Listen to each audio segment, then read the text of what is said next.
Oh, hello everyone, and thanks for the invite tonight. I came out a couple of weeks ago to talk to the group when they were just forming and setting up as the Kingaroy Concerned Citizens Group. And I said to them then, you've got to get into the debate. You know, everyone's talking about coal seam gas and they're talking about coal, but they're not talking about UCG.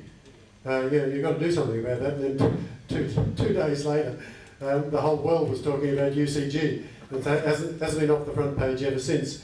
And that was as a result of, unfortunately, of a contamination scare. But I pay respects to the group. They've done very well over those last 2 weeks in getting out information, alerting the community, putting a package together that's readily assimilable by the community and by the wider community. The message has got out there, people know about it, people know right across the country about this incident. And that's what's needed. But I'd like to spread the net a little bit wider, because I think people, while the campaign against UCG here in Cougar Energy and the government for the failures that that's been responsible for, that's got out there. You need to be aware that there is a much wider agenda going on here. You're just a part of it. And that agenda really, I've been following for the last 2 decades. I've been following the mining industry in Queensland. I've had CJC inquiries that have been called into them, and I've tried to get environmental reform, law reform of the mining industry. And I've got to say, I've failed pretty miserably all along the line. If there is one industry in this state which is untouchable, it's the mining industry. And they, fortunately, or unfortunately for some people, most of mining activities in this state have gone on in the fairly remote regions. And consequently, the environmental disasters have gone on in fairly remote regions. Now, I could list off for you 20 immediately, straight off the top of my head, environmental disasters that have occurred in this state as a result of mining. I mean, the single biggest pollution issue in the history of Queensland occurred 2 seasons ago with the flood rains up north, when they washed over several old mine sites and washed a whole lot of that toxic material off those sites into the local rivers. Biggest single environmental disaster in the history of Queensland over the Lady Annie mine and various other mines up north. The Ensham mine in central Queensland a year earlier did the same thing, washed a whole lot of selenium and other heavy metals down the Fitzroy River. As well as that, you've got the old historic mines like Mount Morgan, Croydon, Agricola, Mahorn Island. They are environmental disasters, and they will continue to be environmental disasters for a long time to come. And as well as that, and that's not so well known, are those big coal mines in central Queensland. Those big, huge coal mines, the Collinsvilles, the Goonyellas, the German Creek, Blackwater and so on.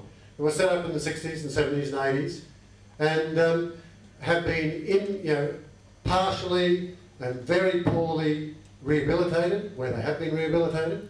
What they like to say now is they're rehabilitating them to nature conservation status. I like that, nature conservation status. They're not rehabilitating them to grazing land. They're certainly not rehabilitating them to farmland. They're rehabilitating them to a state where maybe some goanna might walk across there at some stage. And a few birds might live in the trees, but nothing else is going to happen on those sites, because they cannot and will not rehabilitate them properly. Now, that's happened up in the Bowen Basin and increasingly in the Galilee Basin. But what's now happening is that we've got what's coming down the line in Australia and around the world is a price on carbon. Everyone knows it. It's going to happen. It's all the scepticism in the world about climate change is not going to change it. There will be a price on carbon. It'll happen in Australia and it'll happen internationally before the end of the decade. And when that comes, assuming that the price on carbon is high enough, coal will be gone. There will no longer, our baseload power will be provided by geothermal energy and by wave energy and so on, and less by coal, and our peak power will be supplied by other forms of renewable energy, like solar and wind. And there'll be less need for gas. And in fact, coal and gas will be priced increasingly out of the market. So they're going for it, hell for leather. They're pulling it up as fast as they possibly can. And you know, the problem for you is that there's this great big coal seam, and it goes all the way from Maryborough in the north and Bedesset in the south. I think John put up a map of it earlier. And it comes in into the Darling Downs and sweeps across the Darling Downs, goes up as far as Wandowan, goes all the way out to Roma, the Surat Basin. And that coal seam, which is quite rich in some places, is not only good for coal, it's good for another couple of things. A thing called coal seam gas, and another thing called underground coal gasification. So that's, unfortunately, that coal seam is right underneath some of the best agricultural land you'll ever see. Outside the Ganges Delta, you know some of those black clay soils on the Darling Downs. Beautiful cattle country, like up at Wandowan. You know, some of the land around here. You couldn't get better cropping land if you tried. And but there's coal underneath it. And they've got a window and they're going to use it as fast as they possibly can. And not even communities are sacrosanct. The community of Ackland, there's one fellow left in that community. They haven't even got the environmental approval yet. Only one guy's left. So that they can mine up to 100 metres from his house. When they get the approval, Glen Butel will be looking at a mine 100 metres down the road, at the park, at the RSL Park there. And Anzac Park, I'm sorry. And he will clearly go. You can't live 100 metres from a mine.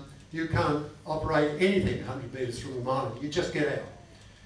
Wandowan will have a mine, could have a mine, easily, could have a mine, 600 metres from the town. You can't live 600 metres from a coal mine. Wandowan is a ghost town, if they get their environmental approvals, which they undoubtedly will, because no government, from my knowledge, has ever said no to an approval for a mining company. They've never said no. That's why you've got a pilot plant here. You've got a pilot plant because no government will say no to a mining company. They were told by the conservation movement, they were told by other people, underground coal gasification is a very bad technology. It is inherently polluting. It will pollute groundwater. It's happened elsewhere in the world, it will happen here. But they went ahead and did it. They even said, the CEO of Dern said to the EPA, it was at the time, said to the head of the Queensland Conservation Council, we know it's a bad technology, but we'll set up a pilot plant and that'll show that it's no good and we can scrap it. Well, what nonsense is that? They set up a pilot plant to find out whether you would accept it. And if you accepted that pilot plan, if you know, think nothing had got out and you'd kept quiet about it, and the same happened at over at Cougar, and the same happened at Chinchilla, then there would be 20 or 30 UCG plants around Queensland, you know, tapping into these coal seams which otherwise aren't terribly productive. You can't make, you know, they're no good for coal mines and no good for coal seam gas.